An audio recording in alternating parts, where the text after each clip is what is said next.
NEET exam के ऊपर supreme court का फैसला आ चुका है कि नीट एग्जाम दोबारा नहीं होगा।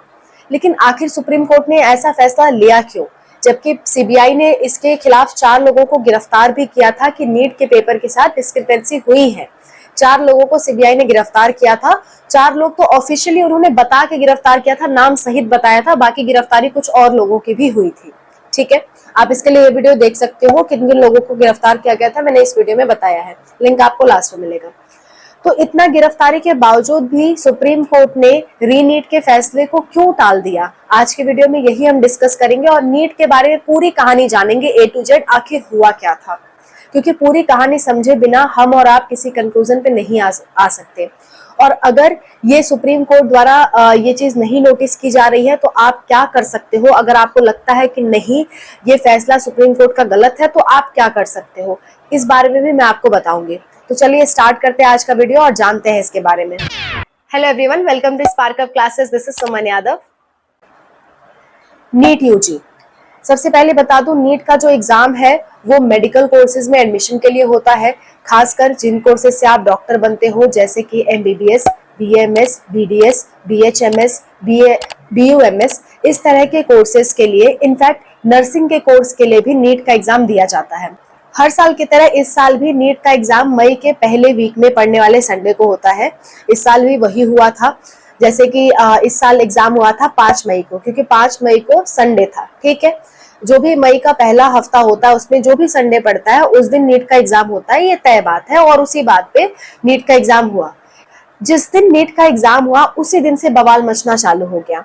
क्या शुरुआत थी मैं आपको बताती हूँ, इसमें क्या सच है क्या नहीं है वो बात की बात है, लेकिन बवाल कहाँ से स्टार्ट हुआ वो मैं बता रही हूँ आपको। जिस दिन नीट का एग्जाम हुआ उस दिन कुछ बच्चों ने अपने टीचर्स से आकर के, न्यूज मीडिया के सामने आकर के ये कहा कि जो नीट का पेपर हमें मिला था, गलती से हमें ऐसा पेपर मिल गया जिसमें सारे के सारे क्वेश्चंस टिक थे। ये एक रील बना करके इंस्टाग्राम पे बहुत वायरल की गई थी कि नीट के एग्जाम के दौरान ऐसे पेपर बांटे गए जिसमें क्वेश्चन सभी के सभी टिक थे और गलती से गलत स्टूडेंट्स को बांट दिए गए। जिन्हें मिलना था उनके बजाय गलत स्टूडेंट्स को बांट दिए गए, जिसकी वजह से उन स्टूडेंट्स ने हल्ला मचा दिया कि ये क्या हो रहा है। तो उन स्टूडेंट्स को कुछ समय के लिए एक कमरे में बंद करके उनसे पेपर करवाया गया। इस तरह की जो बात है वो बच्चों ने मीडिया के सामने रखी और इसके लिए रील्स भी बनाए, बच्चों ने इंस्टाग्राम पे बनाए, टीचर्स ने उन्हें सपोर्ट किया। बात यहाँ से स्टार्ट हुई। लेकिन इसका क्योंकि कोई प्रूफ नहीं था, आप सब लोग जानते हो कि ऐसा तो नहीं है कि वहाँ कोई बच्चा फोन लेकर के जाता है, किसी चीज को लेकर के जाता है, इस चीज का वो लोग प्रूफ नहीं कर पाए कि ऐसा हुआ था। तो चलो ठीक है, यहाँ बात थोड़ा सा शांत हुआ क्योंकि प्रूफ नहीं मिल पाया। कई सारे लोगों ने विरोध किया, लेकिन फिर भी प्रूफ ना होने की वजह से बवाल ज्यादा आगे नहीं बढ़ा। लेकिन जब रिजल्ट आया, रिजल्ट आने वाला था 14 जून को या 15 जून के लगभग आने की संभावना थी, लेकिन एनटीए वालों ने नीट का रिजल्ट 4 जून को ही पब्लिश कर दिया, जिस दिन चुनाव थे। 4 जून को ही पब्लिश कर दिया जिस दिन चुनाव थे। जबकि आप सब लोग जानते हो कि एनटीए अपने किसी भी काम में डिले करता है, पहले तो नहीं करता कोई काम। इतना तो हम एनटीए के बारे में समझ चुके हैं कि एनटीए वाले किसी भी काम को अगर इस डेट को कहें तो उससे 1-2 दिन बाद ही करेंगे, अगर उस डेट को नहीं कर पाए तो 1-2 दिन बाद ही करेंगे, लेकिन पहले तो नहीं कर सकते। ठीक है, इतना तो हम सब लोग जानते हैं। फिर भी एनटीए वालों ने 4 जून को ही रिजल्ट पब्लिश कर दिया, आखिर क्यों? तो इसके पीछे लोगों ने सोचा ऐसा क्या रीजन हो सकता है। तो रीजन ये निकल के सामने आया बच्चों कि नीट के रिजल्ट में 67 बच्चों ने टॉप किया। 67 बच्चे, आम बात नहीं होती है। 67 बच्चों का 720 में से 720 लाना ये कोई आम बात नहीं होती है। ये दिमाग में लोगों का ठनका कि ये तो कुछ तो गलत हुआ है। 67 बच्चे कैसे 720 में से 720 ला सकते हैं? एक क्लास में एक बच्चा, 2 बच्चा, 3 बच्चा, 4 बच्चा टॉप कर सकता है। सारे के सारे बच्चे थोड़ी टॉप कर सकते हैं, 67 बच्चे थोड़ी टॉप कर सकते हैं। इतनी आसान नहीं होती है नीट में 720 में से 720 अंक लाना। ठीक है, तो पहली दिमाग तो ये ठनका लोगों का। दूसरा क्या पता चला कि सेकंड रैंक वाले बच्चे का 719 नंबर है, थर्ड रैंक वाले बच्चे का 718 नंबर है। ये कैसे हो सकता है? क्योंकि नीट का जो पेपर होता है उसमें एक क्वेश्चन के लिए 4 मार्क्स दिए जाते हैं और अगर आप एक गलत कर देते हो तो 1 मार्क्स माइनस हो जाता है, यानी कि टोटल आपके 5 मार्क्स कम होते हैं। आपने एक क्वेश्चन नहीं किया तो टोटल में से 4 मार्क्स कम होंगे। एक क्वेश्चन अगर गलत किया तो 5 मार्क्स कम होंगे, क्योंकि 1 मार्क्स की नेगेटिव मार्किंग है। लेकिन 718 और 719 मार्क्स कैसे आ सकते हैं, किस हिसाब से आ सकते हैं? ये लोगों के दिमाग में ठनका। तो इसके खिलाफ बहुत ज्यादा आवाज उठाई गई कि ऐसा कैसे हो सकता है और 67 बच्चे कैसे टॉप कर सकते हैं। यहाँ से बवाल और तेज हुआ। पहले तो नीट का पेपर जब हुआ था तब लोगों ने विरोध किया, लेकिन उसको तो दबा दिया गया ये कह के कि इसका कोई प्रूफ नहीं है। लेकिन ये वाली जब बात सामने आई तो ये बवाल बहुत तेजी से उठा। तो एनटीए वालों ने इस पे ये जवाब दिया कि 67 बच्चों के लिए तो उन्होंने कह दिया कि बच्चों ने ज्यादा मेहनत की है, ठीक है। और जो 718 और 719 मार्क्स वाली बात आई उस पे एनटीए ने ये कहा कि हमने ग्रेस मार्क्स दिए हैं। अब बात आती है ग्रेस मार्क्स। ग्रेस मार्क्स क्या होते हैं? ग्रेस मार्क्स तो एनटीए ने कभी नहीं जाहिर किया कि ग्रेस मार्क्स क्यों दिए जाएंगे, किन बच्चों को दिए जाएंगे, किस कंडीशन में दिए जाएंगे। एनटीए ने कोई ऐसा रूल पहले नहीं बताया था और अचानक से ग्रेस मार्क्स दे दिया, और देने के बाद भी कोई डिस्क्रिप्शन नहीं दिया जब तक लोगों ने सवाल नहीं उठाए। तो ये एक बड़ा क्वेश्चन मार्क बना लोगों के सामने कि एनटीए ने क्यों नहीं बताया, और बताया तो ये क्या, ग्रेस मार्क्स टाइम की कमी की वजह से हमने ग्रेस मार्क्स दे दिए, ये कौन सी बात होती है? आप पहले से इसके बारे में इन्फॉर्मेशन दो। एनटीए की तरफ से कोई पहले से इन्फॉर्मेशन नहीं दी गई, कोई डिटेल्ड इसकी इन्फॉर्मेशन नहीं दी गई क्यों ग्रेस मार्क्स दिए गए। तो फिर क्या हुआ बच्चों, इसके खिलाफ बहुत तेजी से आवाज उठाई गई, ठीक है। तो पता चला कि एनटीए ने ना सिर्फ 2 बच्चों को, टोटल 1563 बच्चों को ग्रेस मार्क्स दिए थे टाइम की कमी की वजह से। ऐसा एनटीए ने कहा। किस टाइम की कमी थी, क्या था, वो वही जाने।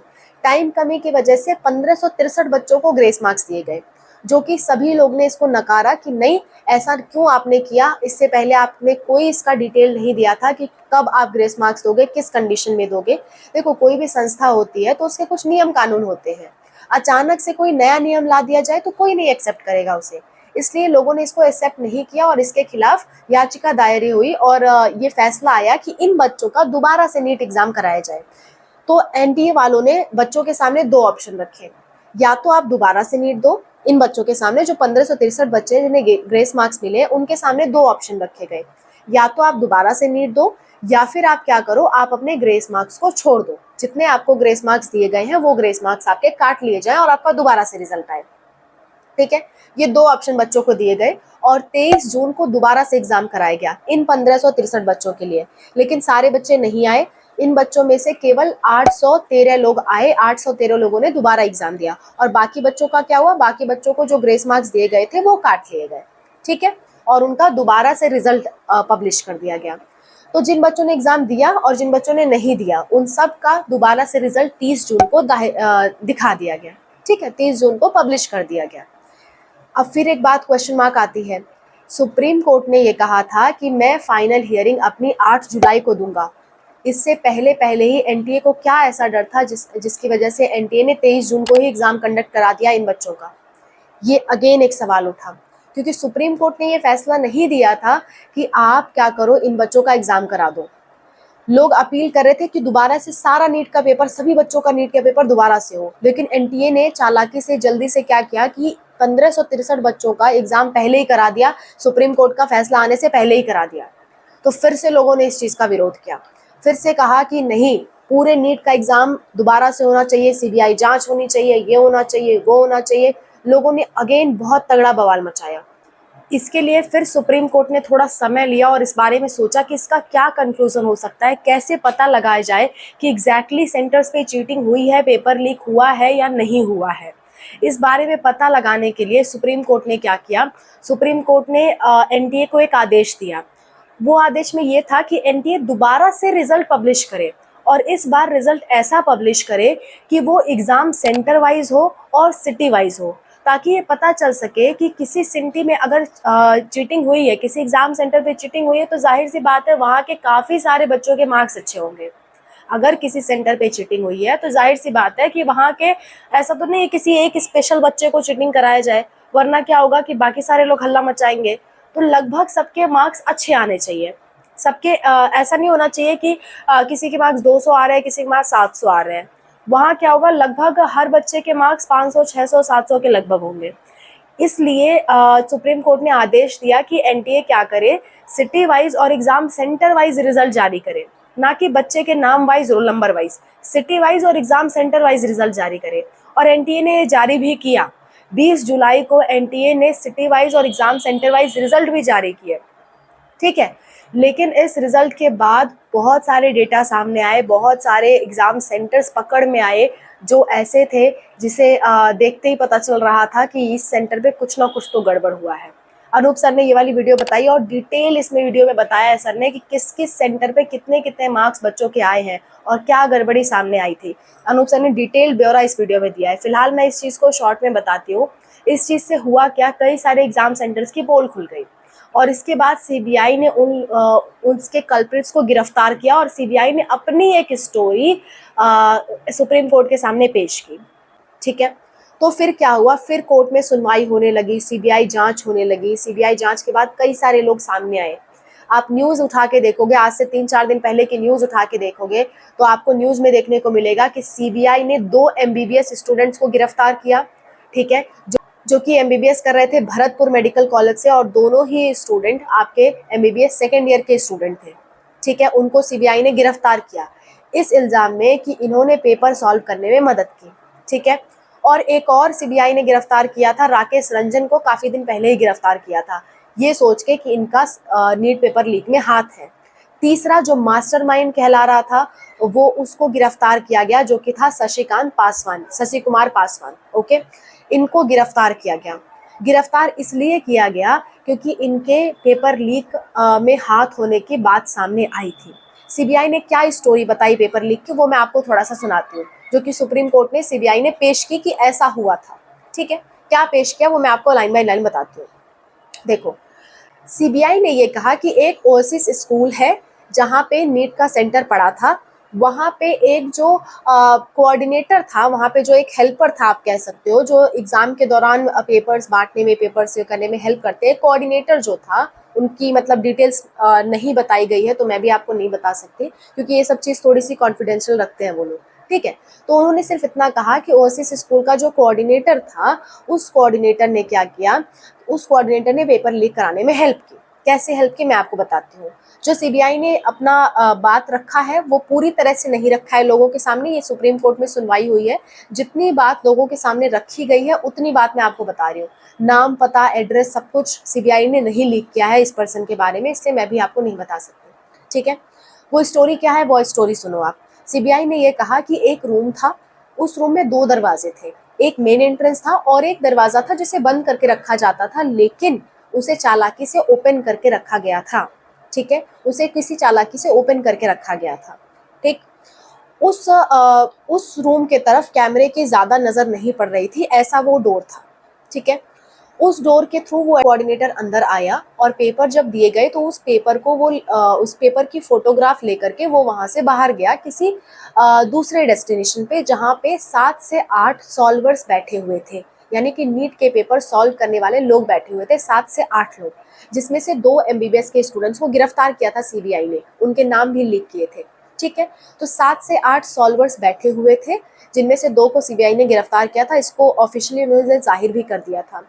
ठीक है, तो ये कोऑर्डिनेटर्स उनके पास गया फोटोग्राफ लेकर के नीट के पेपर की, और उनको हार्ड कॉपी बनाया, यानी कि उसका प्रिंट आउट निकलवाया। फिर उन सारे ने पेपर को सॉल्व किया और उस पेपर पे जितने भी आंसर थे उस आंसर को टिक कर दिया। टिक करने के बाद वापस से वो जो कोऑर्डिनेटर था उसने उसकी फोटोग्राफ ली और फोटोग्राफ ले करके वो वापस से उस एग्जाम हॉल के अंदर गया और जिनको जो स्टूडेंट्स थे जिनको उन्होंने चीटिंग करवानी थी वो वहाँ पे करवाई गई, ऐसा सीबीआई का कहना है। और इसके कुछ प्रूफ भी सीबीआई को मिले थे, लेकिन इसके बावजूद भी सुप्रीम कोर्ट ने इसको एक्सेप्ट नहीं किया। क्यों? क्योंकि सुप्रीम कोर्ट का ये कहना है कि जो एविडेंस आप दे रहे हो वो पूरी तरह से उसका पूरा एविडेंस नहीं मिल रहा है, उसके पूरे सबूत नहीं मिल रहे हैं। पूरे सबूत की कमी की वजह से सुप्रीम कोर्ट ने अपना फैसला सुनाया कि हम जो है वो रीनीट दोबारा नहीं करवाएंगे, क्योंकि जो 24 लाख बच्चे हैं इनका दोबारा से एग्जाम कराना, इनके ऊपर एक प्रेशर डालना होगा। उन 24 लाख बच्चों के ऊपर पूरी तरह से बहुत बड़ा प्रेशर होगा कि उन्हें दोबारा से एग्जाम देना है, और इकोनॉमी का भी लॉस होगा कि बहुत सारा इसमें मतलब खर्चा भी आएगा, बच्चों का भी खर्चा आएगा, संस्था का भी खर्चा आएगा, और इतने बड़े लेवल पे नीट का पेपर नहीं लीक हुआ है कि दोबारा से 24 लाख बच्चों का एग्जाम कराया जाए।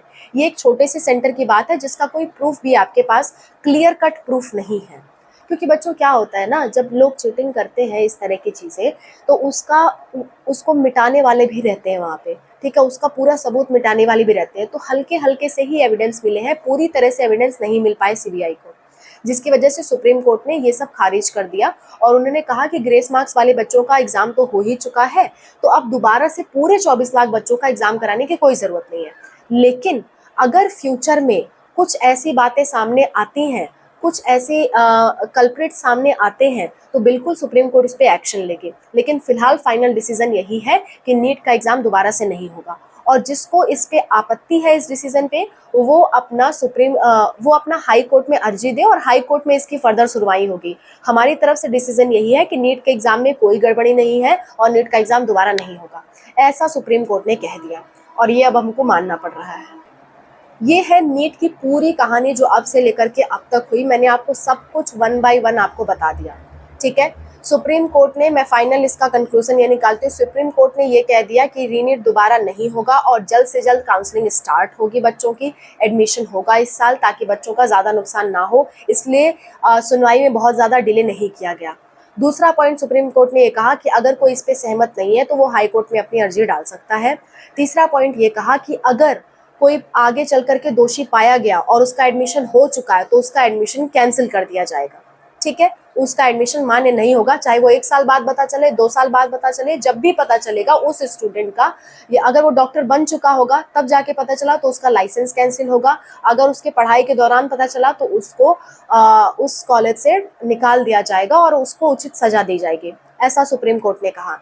नेक्स्ट पॉइंट सुप्रीम कोर्ट ने ये कहा कि हमें कोई भी कंफर्म एविडेंस नहीं मिल रहा है जिसकी वजह से हम ये डिसाइड कर पाए कि नीट के एग्जाम में गड़बड़ियां हुई हैं, बड़े लेवल पे गड़बड़ी हुई है।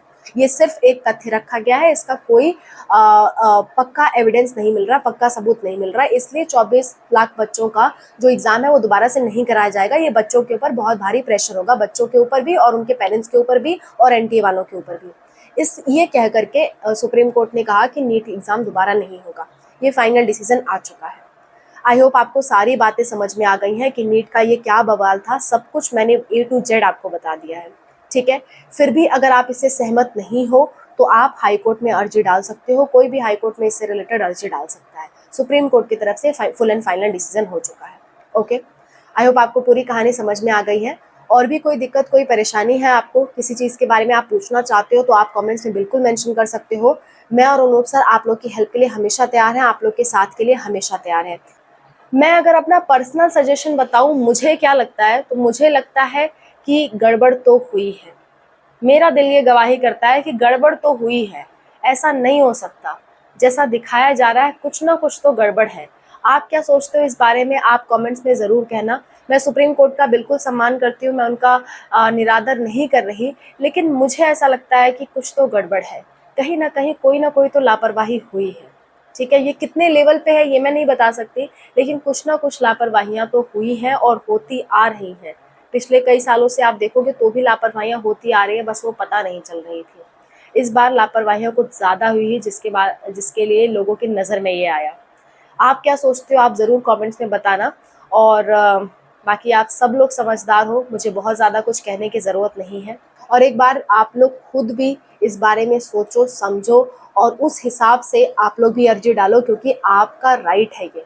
आप भी जानते हो कि ये 67 स्टूडेंट का टॉप करना कहीं ना कहीं खटक तो रहा है सबको, ठीक है।